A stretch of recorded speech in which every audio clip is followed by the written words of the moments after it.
Welcome back. In this tutorial, we're going to introduce just basic character sprites and a basic control system. Okay, so all we're going to use for character for this project is just a basic rectangle. We need to set a few parameters first for this. So let's decide on a size. This is all in pixels. So at the moment, I'm going to be setting it to 50 pixels width and height. We then need to decide on, I'm going to try and get it into a central position on the screen. Now, looking at my settings of my project, I know my screen width is 1200. So I could, sorry, that should be X. I could set it to 600. Now, the problem here is that the coordinates when the square is drawn does not draw from the center point of the square. It draws from the top left-hand corner. So actually setting it to 600 would mean it's not completely central in the screen. What I'll actually do is we're going to go through with this at the moment with a poorer way of developing it, and then I'll go back and show you the improvement afterwards. So we'll do the same with the Y. If I look at the settings, my screen height is set to 600, so I want to get to the middle of the screen, so I'm going to set this to 300. Okay, now from here, we're then going to use this information to draw to the screen. So remember, we don't want to draw anything before we fill the screen, because otherwise we won't see it. And here I'm going to use the built-in rectangle tool, also built-in draw.rectangle. And then the first thing we've got to say is, where do we want to draw it? Well, we only have one screen in our game, so we want to draw it to the screen that we've created here. Okay, the second parameter or second argument that it's taken is what color we want the rectangle to be. I'm going to use one of my colors that I've already created and use red. And after that, we need to pass a number of bits of information in a tuple again. So I'm going to do it up here away from it so you can see what I'm putting in. The first thing is the X coordinate of where we're going to draw the square. The second is the Y coordinate. The third is the width. And the fourth is the height. And because it's a square, these two are going to be the same. If you wanted to draw a rectangle, you can pass two different values. You'd have maybe rectangle width and rectangle height. Okay, so I'm going to take that and they're going to go here. Okay, let's just run that first. Oh, I'm running the wrong project. Hang on a second. There we go. That's better. So hopefully you can tell from there, but it's just offset. It's slightly to the right-hand side and it's slightly too low. And that's because the X and Y coordinate, this, this top corner is actually dead center, but it does mean that the rectangle itself isn't. So we could go back here and offset it by half of these values, because ideally, really what we're looking for is a value like this. And then we're dead center in the screen. However, this still isn't best practice. These are all fixed values at the moment, and they're all based on the value here. So if now at any point I change my screen width and screen height, I would then have to come back into here and change these values as well. And it's very easy when you're developing and working on bigger projects that you'll forget to do that. So a better way that we could actually calculate these is to use the two variables here to calculate the middle. So first thing we can do is say screen width divided by 2.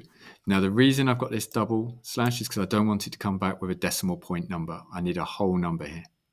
So if you remember, that will give us 600, which is not exactly what we need yet. We need to also then minus the square size divided by 2 as well. Okay. So we could simplify this a bit now. we take that idea, we've got to divide this by 2 and divide this by 2. Well, okay, so if we just minus the square width from the square size and then divide everything by 2, this would work here. Now, for the y-axis, very similar, apart from we're going to take the square height, the screen height instead. Okay, and if we run that, yeah, perfect. And just to demonstrate what will happen, so if I increase this and then run it again, okay, it's still central to the screen.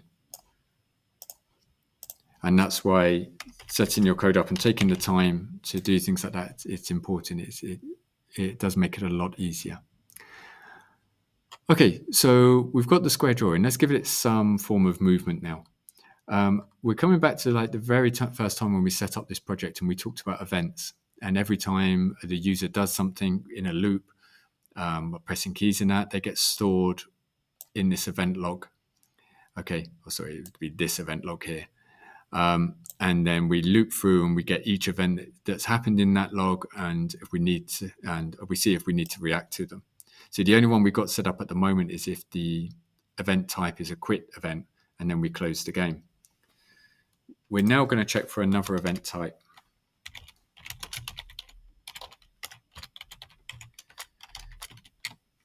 So rather than a quit, we're actually going to check now for a key down event. In other words, did the user press a key down at any time? And if they did, we're going to fall into this if statement. So now we need to find out, okay, well, which key did they press?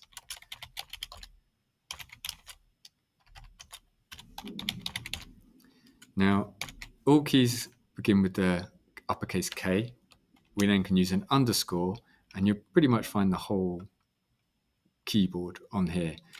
I'm going to look for trying to set up WASD.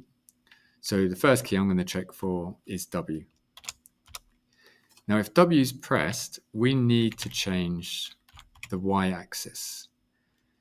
And we want the square to go up.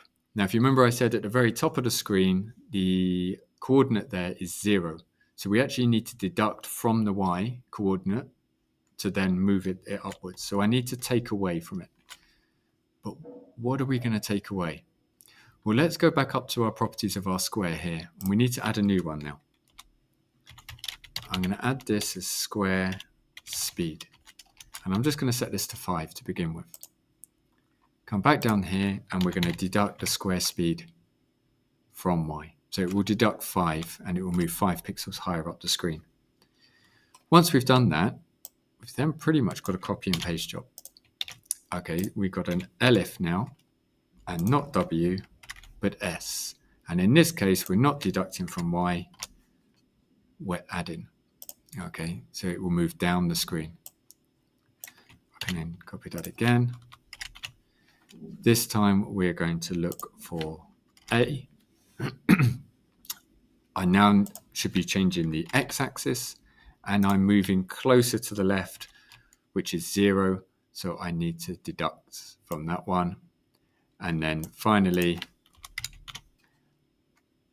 I'm going to put the D, and we want to move to the right. So we're going to add, but we need to add to the x-axis. Okay, so once that's set up, let's run this. Now I'm pressing the up key at the moment. You can see it's going up, down, to the right, and to the left, all working correctly. However, I don't know if you can hear on the mic, but I'm having to tap the key. If I hold the key, it doesn't move. Right, doesn't move. Left, doesn't move. So I have to keep tapping to get that movement. So as the video stated at the start, this is a basic control system.